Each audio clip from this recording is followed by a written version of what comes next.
श्री स्वामी समर्थ मित्रांनो, विटाळ व मासिक पाळी यामध्ये असलेल्या स्त्रियांना स्वामी काय म्हणत असत? अक्कलकोटमध्ये स्वामींचा दररोज दरबार भरत असे. स्वामी भक्त अक्कलकोटमध्ये स्वामींची खूप सेवा करत असत. त्यांना स्वामींची सेवा करण्याचं परमभाग्यच लाभलं होतं. स्वामींनी 22 वर्ष अक्कलकोटमध्ये वास्तव्य केलं आणि या कारकिर्दीमध्ये कधीच मासिक पाळी, विटाळ, अंधश्रद्धा या सर्व गोष्टींना महत्त्व दिले नाही. स्वामींना या सर्व गोष्टींची मुळात अत्यंत चीड होती. त्यांना या सर्व गोष्टींचा राग येत होता. स्वामींचा दरबार भरल्यावर अनेक भक्त माथा ठेवून स्वामींचे दर्शन घेत असत आणि स्वामींचा आशीर्वाद घेत होते. परंतु जर काही वेळा अडचणीत असलेली बाई गर्दीतून दूर बसून आपले दर्शन घेत आहे असे त्यांना दिसताच स्वामी स्वतः उठून त्या बाईकडे जात आणि तिला आपल्या हाताने प्रसाद भरवत असत. विटाळ या शब्दाचा त्यांना राग होता. स्वामी नेहमी म्हणायचे, बाई ही आई आहे, तुम्ही सगळे हरामखोर आहात. आई कधी विटाळाची होत नाही. जर ही जन्म देणारी आई विटाळाची आहे तर ही पूर्ण दुनियाच विटाळातून जन्मली आहे. अरे तुम्ही सगळे हे आईचे लेकरं आहात. तिने जन्म दिला आणि तिलाच घरातून बाहेर बसवतात. असे शब्द स्वामी आपल्या भक्तांना बोलत असत. स्वामींना या सर्व गोष्टींचा प्रचंड राग होता. या संदर्भातील एक गोष्ट आज आपण ऐकणार आहोत. तर स्वामी भक्त चोळप्पा महाराज आपल्या सर्वांना माहितीच असतील. तर ही गोष्ट अशी आहे की एकदा चोळप्पा महाराजांनी आपल्या घरी सत्यनारायणची महापूजा करण्याचा संकल्प केला होता. चोळप्पा महाराज पूजेसाठी स्वामींची परवानगी घ्यावी म्हणून स्वामींच्या मठामध्ये पोहोचले. स्वामींना नमस्कार केला आणि नंतर आपला संकल्प याबद्दल सर्व काही माहिती स्वामींना सांगितलं आणि स्वामींची परवानगी मागितली. महाराजांचे बोलणे ऐकून स्वामी सुद्धा खूप खुश झाले. चोळप्पा महाराजांना स्वामी महाराज म्हणाले की चोळ्या सत्यनारायण घालतोस तर घाल, पण जेवण मात्र मी आणणार. चोळप्पा महाराज स्वामींचे बोलणे ऐकून खूप खुश झाले. चोळप्पा महाराज स्वामींची आज्ञा शिरसावद्य मानली आणि प्रसन्न मनाने घरी परतले. त्यानंतर त्यांनी कुटुंबाशी चर्चा करून पुढील महिन्यातील योग्य मुहूर्त सत्यनारायणच्या महापूजेसाठी निवडला. पूजेची यथासांग तयारी करण्यामध्ये जवळपास संपूर्ण कुटुंब गुंतले गेले. त्यानंतर पूजेचा दिवस उजडला. प्रसादाची काहीच तयारी करायची नाही म्हणून चोळप्पा महाराजांची मनशा थोडीशी अस्वस्थ होती. परंतु साक्षात स्वामी महाराज प्रसाद आणणार म्हटल्यावर प्रश्नच नव्हता. अक्कलकोटमध्ये साळेकर म्हणून स्वामी भक्त होते. पूजेच्या बरोबर 13 दिवस अगोदर साळेकर यांचे वडील वारले होते आणि पूजेच्या दिवशी त्यांचे 13व्याचे श्राद्ध भोजन होते.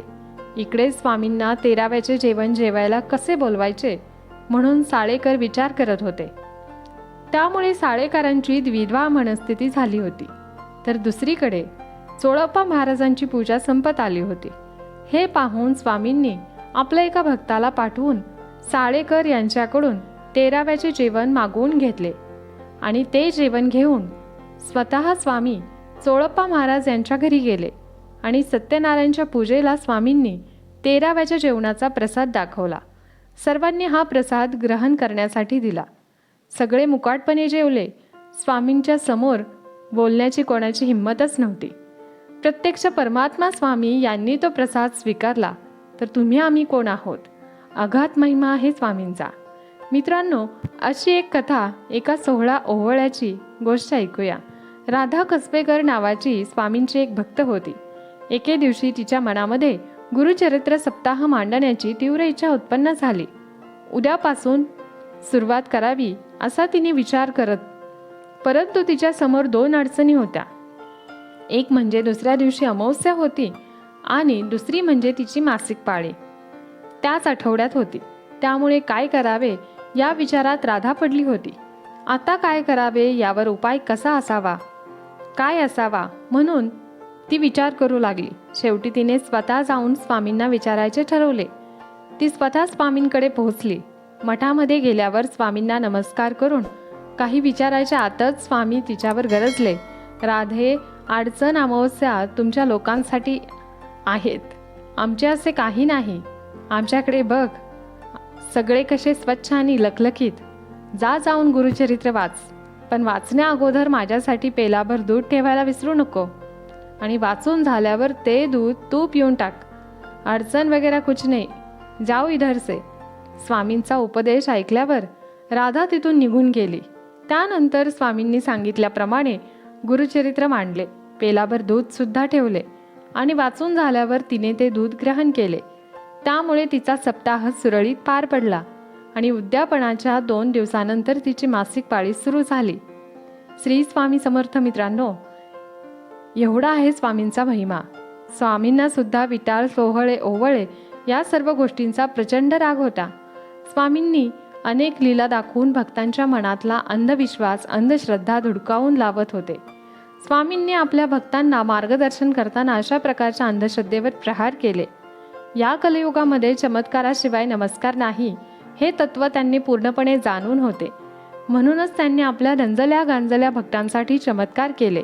परंतु प्रामुख्याने त्यांचा भर होता तो म्हणजे समाज सुधारण्यावर आणि समाज प्रबोधनावर. बकऱ्यांचा, कोंबड्यांचा बळी देऊन देवाला प्रसन्न करणे त्यांना अजिबात मान्य नव्हते. कोणी खेळण्यासाठी किंवा मनोरंजनासाठी जरी पत्ते हातात घेतले तरी त्यांना ते सहन होत नसायचे. दगडाला सिंदूर फासून गोरगरिबांना फसवणाऱ्यांना त्यांच्या नेहमी धिक्कार करत असत. एकदा तर अशा प्रकारे सिंदूर फासून देव बनवलेल्या दगडावरच त्यांनी लघुशंका केली. असे आपले स्वामी कायम अंधश्रद्धेवर प्रहार करत राहिले. म्हणूनच मित्रांनो, श्रद्धा आणि विश्वास अशी भक्तीची 2 रूपे आहेत. श्रद्धा आणि विश्वास ही 2 रंग मिसळले आहेत. अंधश्रद्धा याच्यातील सीमारेखा आहे, अतिशय पुसट. म्हणून आपली श्रद्धा केव्हा अंधश्रद्धेमध्ये बदलते हे आपल्या लक्षात सुद्धा येत नाही. म्हणूनच म्हणतात ना की श्रद्धा असावी पण अंधश्रद्धा असू नये. स्वामी म्हणायचे, जीवनात कधी दुःख आले तर आपले दुःख आणि वेदना जगाला सांगत फिरण्यापेक्षा आपल्या घरातील जवळच्या व्यक्तीला, अर्थात पतीला किंवा पत्नीला सांगा, जेणेकरून त्या दुःखाचा बाजार मांडला जाणार नाही. पती आणि पत्नी सुखदुःखात एकमेकांना आधार देत असतात आणि तेच एकमेकांचे साथीदार जन्मभर असतात. कारण ही दुनिया तर देवाला सुद्धा नावं ठेवायला कमी करत नाही. आपण तर माणूस आहोत. संसार म्हटलं की आपल्याला हवं असं सर्व काही चालत नाही. कधी पतीने पत्नीसाठी तर पत्नीने पतीसाठी त्याग करणे गरजेचे असते. यामधून केवळ आत्मानंद अथवा आनंदच प्राप्त होतो. म्हणूनच त्याग करा, आत्मानंद मिळेल. म्हणूनच मीपणा दूर ठेवा आणि विश्वास आपल्या पदरी जपला तर कधीच अपयश येणार नाही. दोघांनी एकमेकावर विश्वास ठेवला, अहंकार जपला नाही तर संसार नक्कीच सुखाचा होईल, हे नक्की. लोक म्हणतात, कुठल्या दुनियेत राहतोस तू? आज सायन्स किती पुढं गेला आहे. पण स्वामी म्हणतात, अरे विज्ञानावर विश्वास चांगला आहे, पण त्याच्या कसोटीवर जे सिद्ध होत नाही ते खोटं आहे. असं म्हणणं चुकीचं आहे. जिथे विज्ञानाची प्रांत संपते तिथून देवाची प्रांत सुरू होते. तुझं विज्ञानसुद्धा देवानेच बनवलं आहे, असं स्वामी म्हणतात. श्री स्वामी समर्थ. जय जय स्वामी समर्थ. हा व्हिडिओ तुम्हाला आवडला असेल तर एक लाईक नक्की करा. तसेच जास्तीत जास्त लोकांना शेअर करा व चॅनलला सबस्क्राईब करायला विसरू नका. धन्यवाद. श्री स्वामी समर्थ. जय जय स्वामी समर्थ.